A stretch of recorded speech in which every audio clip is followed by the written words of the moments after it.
Hi, Jewish mom. First of all, I want to tell you that I'm a person who, in my nature, I hate controversy. And I will do anything, nearly anything, to avoid being involved in something controversial, something that will get people upset with me. So I want to explain to you the background behind why I'm choosing to do something and why I'm choosing to post about something that's getting a lot of people upset with me, which is writing posts and putting up posts and making this video about the serial rapist, adulterer, and child molester Chaim Walder. Why am I doing this? As a person who really, it's a people pleaser and wants everyone to like me and everyone to get along, etc., etc. So I have to go back 10 years. 10 years ago, those of you who've been following my blog for that long certainly remember that I was plunged 10 years ago into one of the most difficult, possibly the most difficult, painful, horrific experiences of my life when we discovered 10 years ago that that my neighborhood, Nachlaot, in central Jerusalem, that there was a group of my neighbors who had been molesting neighborhood children, large numbers of them, something between probably around 80 to 100 kids were molested in really horrific, abusive ways. So basically, I wanted to tell you a story which kind of encapsulates how that experience changed me, and also is making me speak up in this current situation with Chaim Walder.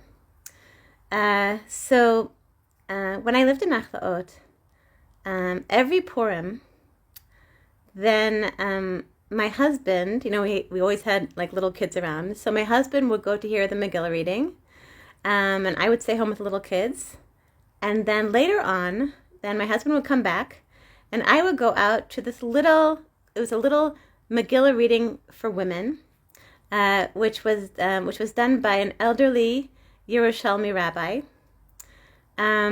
And I went there, as I said, like for about 10 or 15 years. It was really like my tradition. I enjoyed it. It was very, very down to earth, and small, kind of warm group of women. And so in this rabbi's home. So the thing was, 10 years ago, when we found out about this group of predators who were preying on neighborhood kids, and just to give you the update, what actually ended up, like 10 years later, what ended up happening. So two of the molesters, I hope, are still in prison. One was indicted and eventually let go. And actually, even the police commissioner overseeing this whole terrible case, and many think mishandling the case, Niso Shacham, actually also is spending I don't know if he's currently in prison or on his way back to prison. I just saw right now that his case was being retried in a different court for sexual misconduct with his underlings. Female co-workers in the police force. So basically, but at the time, 10 years ago, a lot of people were wondering like, did this happen? Is it just Lashon Hara? What's going on? Like, maybe the kids are making it up. What's going on? So at that time, this elderly rabbi who had the Megillah reading, he was an elderly rabbi. He had a little shul in the neighborhood, and he decided to write a letter defending the defending the child molesters. I know this one, I know that one, and I don't know why he did it. I don't know like who had fed him wrong information, misled him. Maybe he eventually developed Alzheimer's. Maybe like he was already in like the beginning stages of that. I don't know. Whatever made him vulnerable to being misled like that. But he wrote this letter, and so I thought for a minute, before Purim, I thought, maybe I won't go to this rabbi's Megillah reading. How could he do that? How could he betray the victims? How could he betray the kids like that? But I said, I'll just go. It's so convenient. I'll go. It's a quick Megillah reading. I'll go. I'm already tired, and I can come back and put last touches on my mishluchei manot, on my shalach manas. So that year, 10 years ago, I went to the Megillah reading, and I noticed that something that I'd always noticed, but never like really noticed, which is that we were reading that when the rabbi read the name Haman, who as we all know is like the enemy of the Jewish people, who had planned to like annihilate. He was like a Persian Hitler who wanted to like perform genocide against the entire Jewish people. So traditionally we're supposed to like have a gragger to block out his name, Haman's name, and in this place, sheket, nothing. The women just sat there, no reaction. Haman, silence. Haman, silence. Just women kind of sitting there like, everyone looking kind of tired. Everyone waiting like me to go and put their final touches on the shalach manas. Women who didn't have like the koach to be like, okay, like Haman, annihilate the Jewish people. Okay, Haman, please let me just get back to my shalach manas. Please I can't deal with anything else. Quiet silence. Okay. And after I left there, I had such a terrible feeling, and I just thought to myself, I do not want to go to Megillah reading anymore in a place where they say the name Haman, where they say the name of a person who wanted to annihilate the Jewish people, and we're just like silent, waiting to get back to put the final touches on our shalach manas.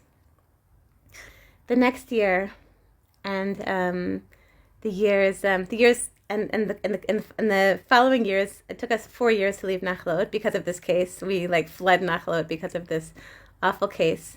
We ended up being harassed by these and threatened by by some of these molesters who were upset that we had made like a whole, like gone to the media about them and tried to and raised money for the victims, to get treatment for the victims, things like that.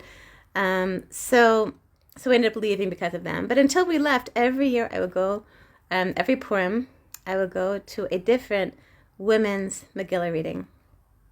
And at this Megillah reading, when they said the name Haman, the women made such a noise, banging and groggers and banging their feet. And I just said, no.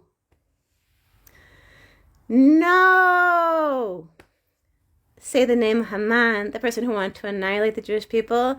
I am not going to be silent. I am not going to be, waiting until it's over and just waiting for this all to blow over so I can get back to putting the final touches on my shalach manas. No to the child molesters. No to Chaim Walder. No to all these victims now feeling completely abandoned because people are saying, oh, why are you speaking Lashon Hara? Why are you speaking Lashon Hara? Against this person who, like, clearly, Rav Shmuel Eliyahu, Sivan Rav Meir, Rabbanit Yemim Mizrahi, so many different rabbanim are coming out and saying, this person did it. He did it. He's guilty. Mishpacha magazine, in Hebrew at least. This person did it. He's so guilty. Let's say no, okay? I know it's easy to be like, okay, let's just be quiet. Let's just let this blow over. There's so many bad people around, and here's another one. No, Chaim Walder. No, being quiet. Okay? On that note, Shabbat Shalom. Have a great Shabbos.